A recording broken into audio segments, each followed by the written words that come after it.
Время новостей на База ТВ. В студии Рустам Зантария. Здравствуйте. Сегодня в выпуске. Площадка, которая поможет туризму двигаться вперед. 13 мая в Сухуми состоялось торжественное открытие и пленарное заседание первого международного туристического форума «Абхазия. Страна души-2021». Выставка абхазских производителей как часть туристического форума.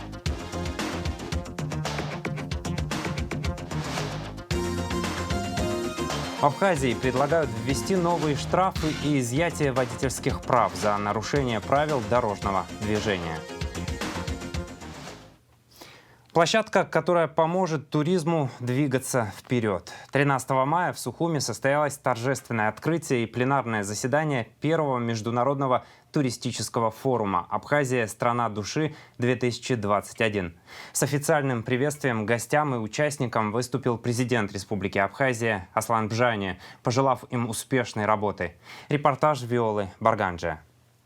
Первым с приветственным словом к участникам и гостям международного туристического форума «Абхазия. Страна души-2021» выступил президент Абхазии Аслан Бжани. Поблагодарив участников и организаторов мероприятия, глава государства выразил уверенность в том, что на данной площадке будут обсуждаться актуальные отраслевые вопросы продвижения туризма. Основной задачей считаю выработку комплексных мер и современных подходов к повышению качества предоставляемых в Абхазии туристических услуг и развитию предпринимательской инициативы. Не менее важным является обеспечение безопасности наших гостей. В этой связи Министерством внутренних дел предпринимаются все необходимые меры. Личный состав переведен на усиленный режим работы. Аслан Бжани также подчеркнул, что сегодня руководство страны уделяет большое внимание созданию благоприятных условий для инвестиций в сфере туризма. Кроме того, президент заявил, что в 2024 году планируется запуск Абхазского аэропорта. Считаю необходимым сообщить вам, что осуществляется активное взаимодействие с соответствующими структурами Российской Федерации, связанные с восстановлением Сухумского аэропорта. Ведется работа организационного характера с высокой долей вероятности к январю 2024 года аэропорт начнет принимать первые рейсы.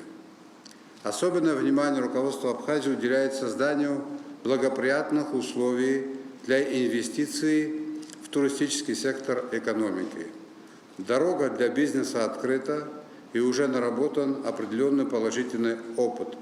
Считаю, что органы исполнительной и законодательной власти способны обеспечить предпринимателей защитой и различными преференциями с учетом соблюдения баланса интересов государства и бизнеса.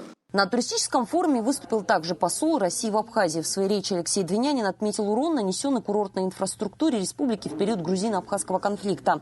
Он отметил, что признание независимости Абхазии России в 2008 году за счет инвестиций позволило полностью изменить туристическую отрасль и сделать Абхазию такой же привлекательной, как и в советское время. Многие граждане моей страны заново открыли для себя страну души Абсны, ее прекрасную природу и древние памятники. В прошлом году эта позитивная тенденция едва не была подорвана пандемией коронавируса. В результате ограничений временных на пересечение границы между нашими государствами туристическая отрасль Абхазии понесла заметные убытки.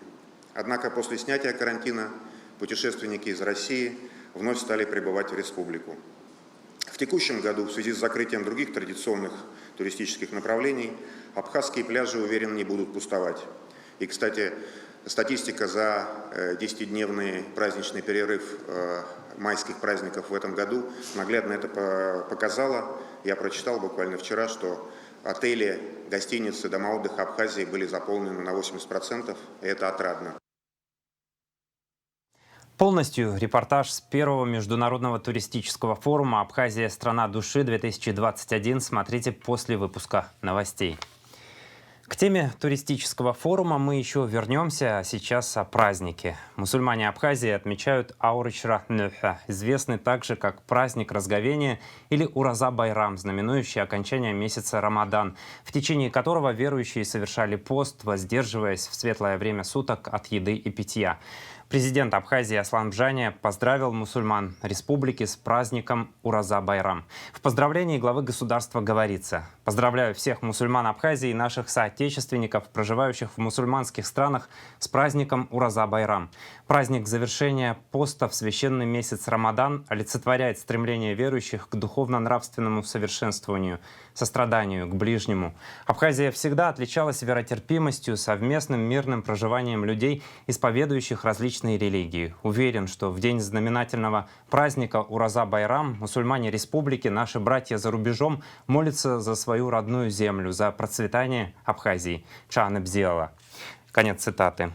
Официальная хроника. Президент Аслан Бжания подписал указ о кадровом резерве президента Абхазии в целях обеспечения равного доступа граждан Республики Абхазия к государственной службе, своевременного замещения должностей в администрации президента, Кабинете министров, органах государственного управления республики, содействия формированию высокопрофессионального кадрового состава. Аслан Бжания подписал указ об образовании кадрового резерва президента. В кадровый резерв включаются государственные служащие администрации президента Республики Абхазия, Кабинета министров Республики Абхазия, органов государственного управления Республики Абхазия в возрасте до 35 лет, имеющие опыт реализации значимых проектов. Финалисты конкурса молодых управленцев «Гордость Абхазии».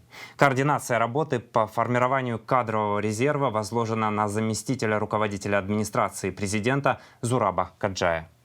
Спикер Народного собрания парламента республики Валерий Кварчи провел встречу с депутатом Государственной Думы Федерального собрания Российской Федерации Олегом Колесниковым.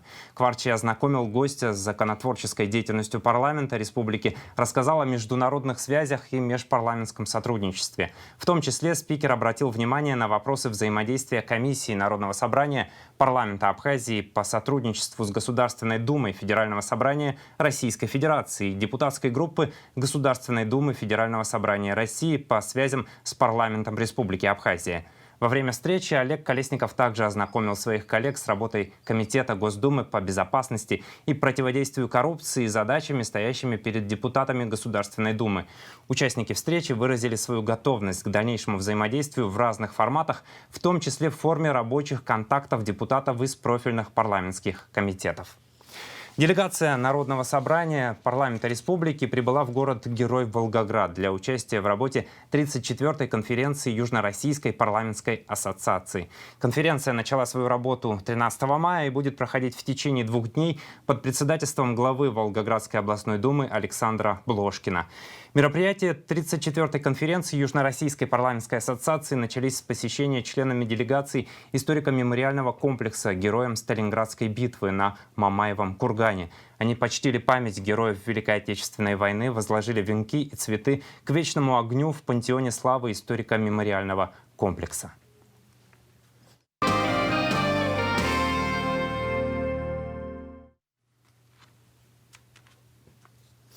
В Абхазии планируется увеличение штрафов за нарушение правил дорожного движения и введение новой нормы – лишение прав даже за однократное вождение в нетрезвом состоянии. Такие предложения, в числе прочих, утверждены постановлением Координационного совещания руководителей правоохранительных органов Абхазии. В совещании приняли участие генеральный прокурор Адгур Агрба, глава МВД Дмитрий Дбар, председатель СГБ Роберт Киут, а также заместитель председателя таможенного комитета Аля Слабахуа. Подробнее Надежда Боровикова. Координационное совещание правоохранительных органов, посвященное обеспечению безопасности движения на дорогах, началось с доклада первого заместителя генерального прокурора Дамира Квициня. Он рассказал о показателях аварийности за последние 2 года. 2019 и 2020 на территории Республики Абхазия имело место 786 дорожно-транспортных происшествий, в которых численность погибших составила 117 человек, раненых 449. В общем массиве ДТП особую группу составляют происшествия, в которых погибли 2 и более человека. Таких дорожно-транспортных происшествий по республике в 2019-2020 годах зарегистрировано 6 случаев. Следственными органами за 2019 год возбуждено 62 уголовных дела в отношении нарушителей правил дорожного движения. Из них 15 уголовных дел возбуждено в связи со смертью потерпевших, из которых 4 дела в связи со смертью 2 и более лиц.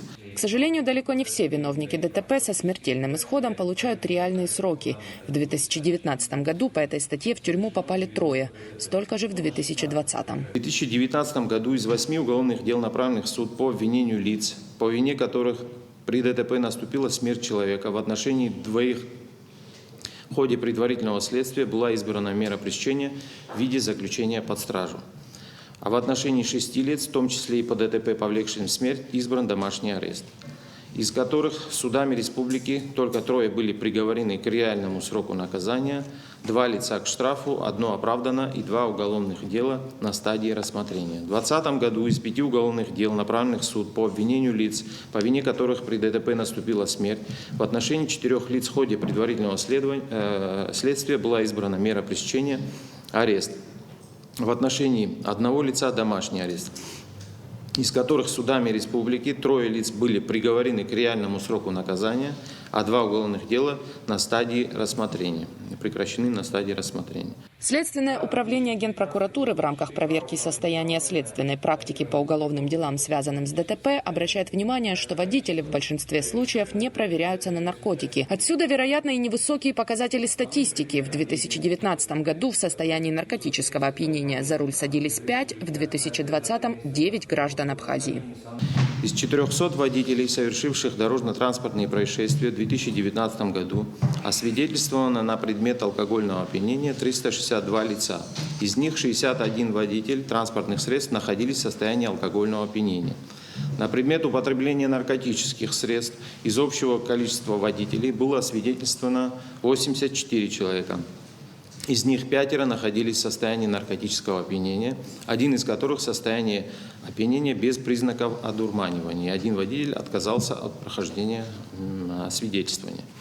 В 2020 году в результате 386 дорожно-транспортных происшествий на предмет алкогольного опьянения освидетельствовано 469 водителей. Освидетельствованию подвергались и водители, с которыми было совершено столкновение. Из них 62 водителя транспортных средств находились в состоянии алкогольного опьянения и 9 водителей в состоянии наркотического.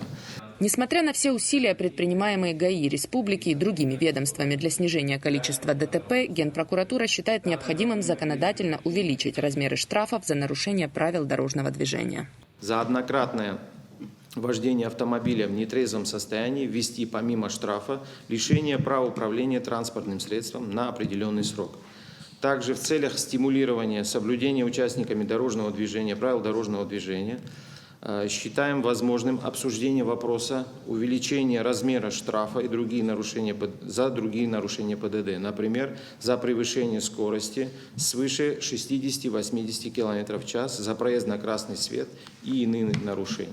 С докладом выступил начальник управления ГАИ республики Баталла Гарба. Он доложил, что первые 4 месяца 2021 года показали снижение количества ДТП и смертности на дорогах. Во многом этому способствовала практика скрытых патрулей, внедренная в этом году. Хотел бы сказать о скрытом патрулировании на сегодняшний день, за счет которого мы смогли реально снизить количество пострадавших и погибших из самих дорожно-транспортных происшествий, в связи с тем, что из 3 дорожно-транспортных происшествий с выездом на встречную полосу одно кончается со смертельным исходом и с тяжкими последствиями для здоровья. Данное мероприятие позволило в течение 3 месяцев выявить около 2570 нарушений данного характера. Большую роль в безопасности на дорогах играет состояние самих дорог, наличие знаков и разметки. Баталла Гарба рассказала о подготовке к курортному сезону. У нас на дорогах республиканского района значения практически абсолютно отсутствовали знаки информационного характера. Были даны предписания, но дорожные службы в этом плане оперативно сработали. Если вы заметили, то у нас на республиканской трассе появились знаки, которые обозначают населенные пункты. Также еще не хватает у нас дорожной разметки, которая уже практически износилась. Ее необходимо, остро необходимо обновлять. Дорожники обещают это в срок закончить. По итогам совещания было принято постановление с рядом рекомендаций для сотрудников и руководства ГАИ, прокуроров и глав районных администраций. В части законодательных инициатив предлагается разработать закон о медицинском обеспечении безопасности дорожного движения, где будет регламентирован порядок освидетельствования и оказания первой помощи при ДТП. Кроме того, в административный кодекс предлагается внести поправку, которая позволит лишать права управления автомобилем даже за однократное вождение в нетрезвом состоянии. Надежда Боровикова, Степан Мартиросян, Абаза ТВ. Продолжаем выпуск. Согласно сообщению оперативного штаба, за 12 мая тестирование на коронавирусную инфекцию проведено у 259 человек. Диагноз COVID-19 подтвержден у 48 из них. Общее число выявленных заболевших коронавирусом в Абхазии составляет 14 918 человек. Зарегистрировано 224 летальных случая. Выздоровели 13 868 человек. Срок годности российской вакцины от коронавируса «Спутник Ви» увеличили до 8 месяцев, заявил РИА Новости директор НИЦ эпидемиологии и микробиологии имени Гамалеи Минздрава России Александр Гинзбург. Он отметил, что в планах увеличения срока годности до года, но должно пройти время для изучения препарата. Увеличили срок годности, потому что время прошло. Он будет увеличен до года точно, пока до 8 месяцев, по той простой причине, что у нас срока наблюдения больше 8 месяцев еще не было, сказал Гинзбург. Он также отметил, что есть вероятность, что сроки сохранения клеточного иммунитета к коронавирусу после вакцинации «Спутник Ви» могут достигнуть 2 лет. Основная группа российских туристов из 6 человек, спускавшаяся с верховья в реке Гумиста, доставлена абхазскими спасателями в Сухум, сообщает МЧС Абхазии. По словам инструктора группы Анны Делевой, туристы попали под сильный снегопад и ледяной дождь, сбились с пути и не смогли вернуться к базовому лагерю, где их ожидал еще один член группы. Мы вышли в поход второй категории сложности спортивной. Один из участников был не готов физически, хотя ему как бы предупреждали на тренировке, он тоже отказался. Ну, в общем, впервые мы его здесь увидели, он оказался физически не готов.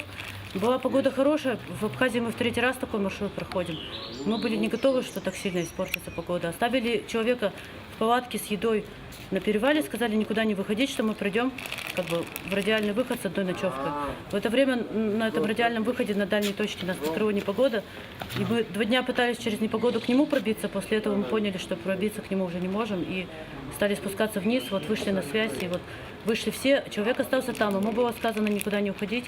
Но сейчас вот вертолет сказал, что его там нету. Я хочу очень вернуться в горы, потому что, по сути, конечно же, это ошибка моя. Нельзя было делить группу. Но он был совершенно не готов физически. Сейчас вас отвезут, где вы размещаетесь. Да, в Очидаре. Да, отдохните. И потом связь же у вас.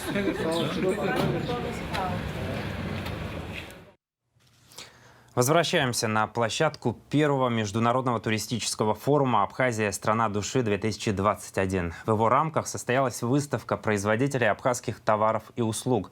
Прохладительные напитки, аджику, вино, пиво, сухофрукты, конфеты, клубнику и даже банк стали экспонатами выставки. Подробности в репортаже Марианны Котовой. Почти все участники выставки опытные. Среди выставленных товаров можно заметить медали и награды других международных форумов. Например, минеральные воды Абхазии не раз становились лауреатами за пределами республики. Однако товар, производимый предприятием, все еще не экспортируется.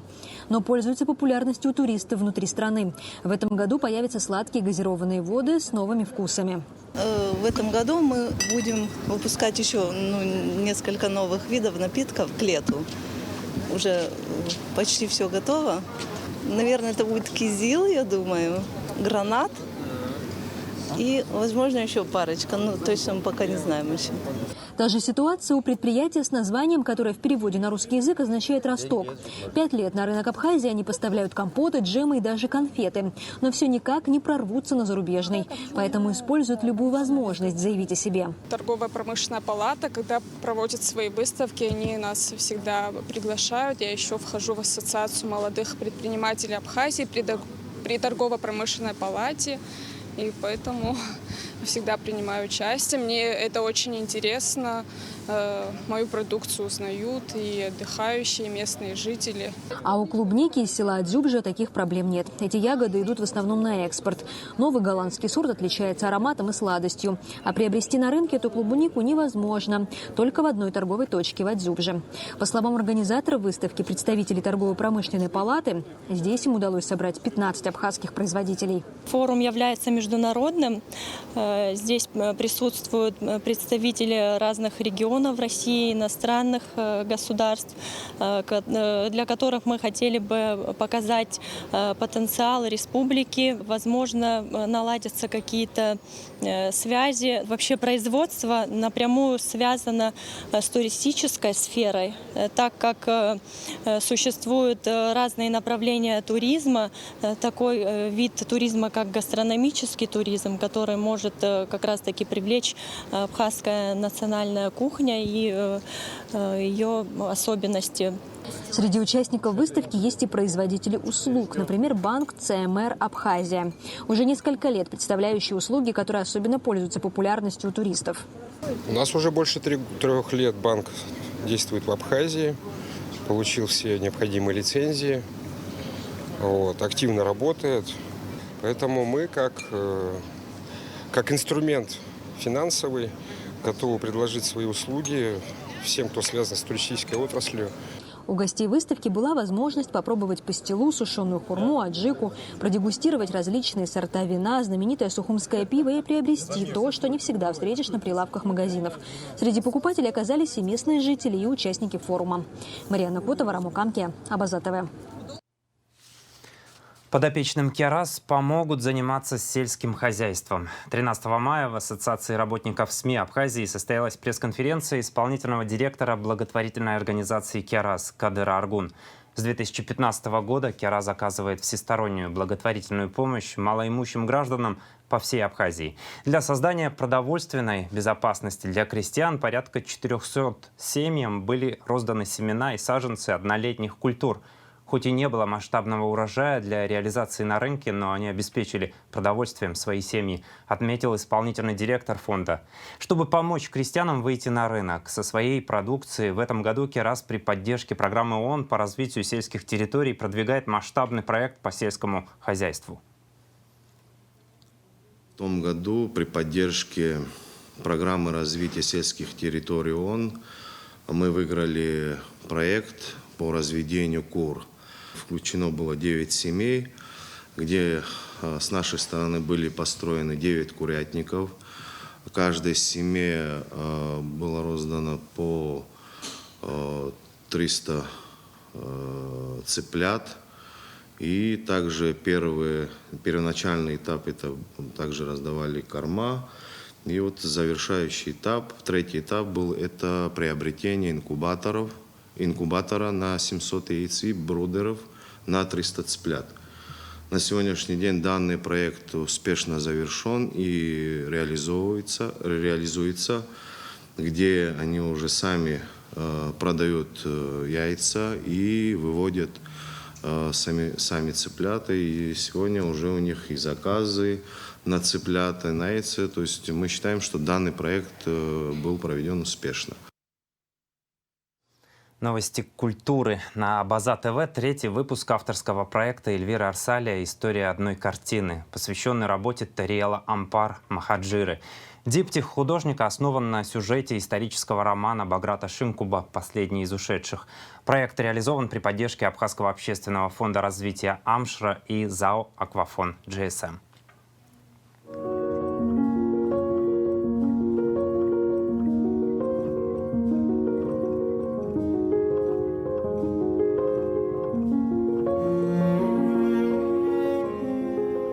Тариэл Ампар – известный абхазский художник, живописец, график. Он относится к поколению художников 70-х годов прошлого века. Тариэл – удивительно интересный художник, который в своих работах всегда обращался к своей исторической памяти. Но это всегда работы, которые не иллюстрации, каких-то исторических событий, не реконструкция, а скорее всего свое отношение к этим событиям. Это притчи и новеллы, которые существуют на стыке мифов, на стыке историй, на стыке своих каких-то глубоких переживаний. Сегодня представленная здесь работа Тариэла «Амбар», его серия «Махаджиры», она основана на сюжете исторического романа Баграта Шинкпа «Последний из ушедших». Тариэл Амбар создает эту работу под впечатлением этого романа. И удивительно, что язык литературный Баграта Шинкпа и язык художественный Тариэла Амбар удивительным образом сплетаются и сочетаются, потому что это образы, это обрывки памяти, которые всплывают в рассказе самого героя главного романа Зурган Зулака. Третий выпуск авторского проекта Эльвиры Арсали «История одной картины» смотрите в нашем сегодняшнем эфире. Концерты Государственного академического ансамбля народного танца имени Моисеева в Абхазской государственной филармонии имени Гумба состоятся 25-26 мая в рамках плана сотрудничества между Министерствами культуры Республики Абхазия и Российской Федерации. Государственный академический ансамбль народного танца имени Игоря Моисеева – первый в мире профессиональный хореографический коллектив, занимающийся художественной интерпретацией и пропагандой танцевального фольклора народов мира. Спорт. Юный боксер из Абхазии Вартан Арзуманян победил в турнире в Сочи, посвященном 76-й годовщине победы в Великой Отечественной войне. Арзуманян – воспитанник секции бокса управления по делам молодежи и спорта администрации столицы. Спортсмен завоевал первое место в матчевой встрече в весовой категории 34 килограмма. Тренирует спортсмена Беслан Адлиба. Сейчас о погоде.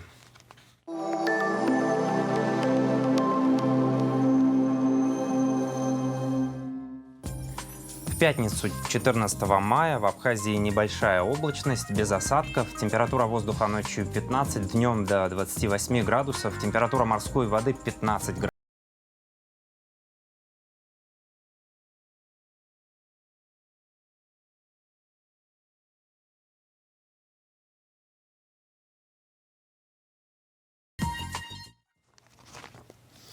На этом выпуск завершен. За развитием событий следите вместе с нами и на сайте abaza.tv. До встречи в эфире.